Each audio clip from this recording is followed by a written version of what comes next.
हरे कृष्णा। देवियों एवं सज्जनों, मैं गोपाल माधव दास अपने यूट्यूब चैनल गोपाल माधव दास पर आपका हार्दिक स्वागत करता हूं। भगवान श्री कृष्ण से प्रार्थना करता हूं कि आपके जीवन में कभी भी कोई दुख, दारिद्र्य, अशांति न आए। आपके जीवन में सुख, शांति और समृद्धि का सदैव वास बना रहे।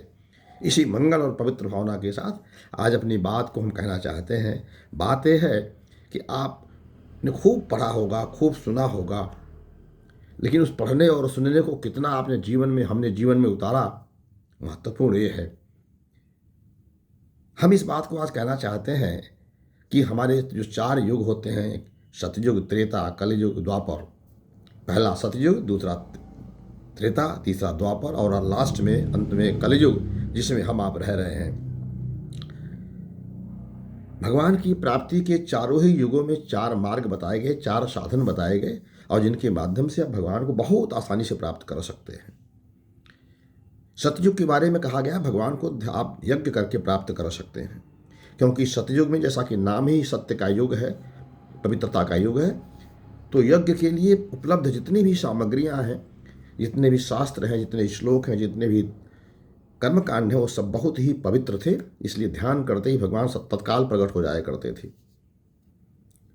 लेकिन 100% पवित्रता के साथ कलयुग का समय जैसे ही एक चरण नीचे त्रेता में आता है, वहाँ 25% उसकी पवित्रता कम हो जाती है और उसकी पवित्रता 75% रह जाती है।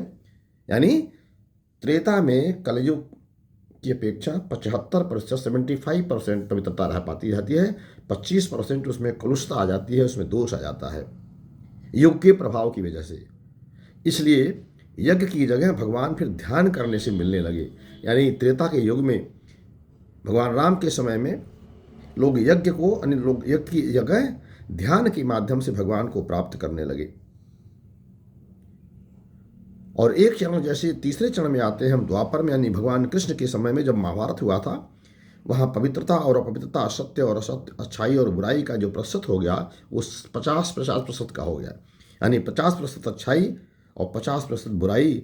तो उसका मतलब ये हुआ कि न आप यज्ञ के माध्यम से भगवान को प्राप्त कर सकते हैं, न ध्यान के माध्यम से प्राप्त कर सकते हैं। ध्यान आपका लगेगा ही नहीं, क्योंकि मन तो बहुत चंचल हो गया। द्वापर आते आते कलुषता 50% बढ़ गई इस युग में। इसलिए न यज्ञ के माध्यम से प्राप्त कर सकते हैं और न ही ध्यान के माध्यम से प्राप्त कर सकते हैं। लेकिन पूजा के माध्यम से भगवान को आप द्वापर में प्राप्त कर सकते थे, कृष्ण के समय में।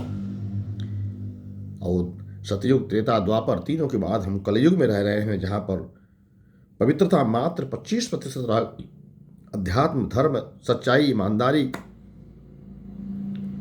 25% रह गया। शेष 75% और उससे भी ज़्यादा कलुषता ने, दोष ने हमारे जीवन में प्रवेश कर लिया है योग के प्रभाव के कारण से। तो न आप ध्यान के माध्यम से, न यज्ञ के माध्यम से, और न ही पूजा के माध्यम से आप भगवान को प्राप्त कर सकते हैं कलयुग में। तो कलयुग में कैसे भगवान को प्राप्त कर सकते हैं? इस प्रश्न का एक ही उत्तर है कि कलयुग केवल नाम यधारा, सुमिरी सुमिरी नर उतर नहीं पा रहा। अर्थात भगवान को कलयुग में आप भगवान के नाम का जप करके, भगवान के नाम का कीर्तन करके, भगवान की लीलाओं का ध्यान करके, भगवान की कथाओं का श्रवण करके आप भगवान को प्राप्त कर सकते हैं। केवल एकमात्र आधार, इसके अलावा कोई आधार है ही नहीं। आप यज्ञ करते हैं, समय का बर्बादी कर रहे हैं।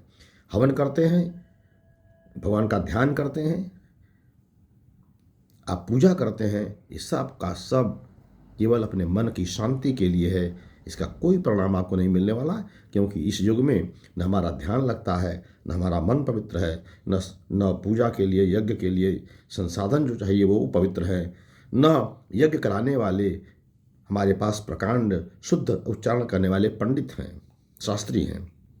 सबके बीच में ठोम आ गया है, अशुद्धि आ गई है। इसलिए कलयुग में केवल और केवल भगवान के नाम का ध्यान करके, भगवान के नाम का कीर्तन करके, भगवान के नाम का जाप करके ही आप संसार से, इस संसार सागर से मुक्ति प्राप्त कर सकते हैं। दूसरी बात बहुत महत्वपूर्ण है कि जैसे जैसे सतयुग में भगवान को प्राप्त करना बहुत कठिन था, लाखों करोड़ों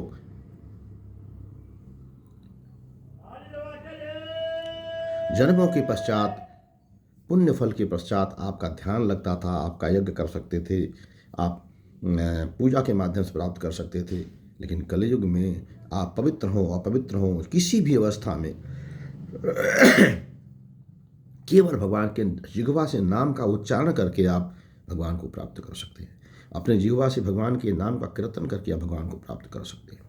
आंख बंद करके भगवान की लीलाओं का ध्यान करके आप भगवान को प्राप्त कर सकते हैं। जितना कलयुग में भगवान को प्राप्त करना सरल है, ऊपर के तीनों युगों में ऐसा इतना आसान और इतना सरल तरीके से भगवान को प्राप्त करने का आपके पास कोई मौका नहीं है।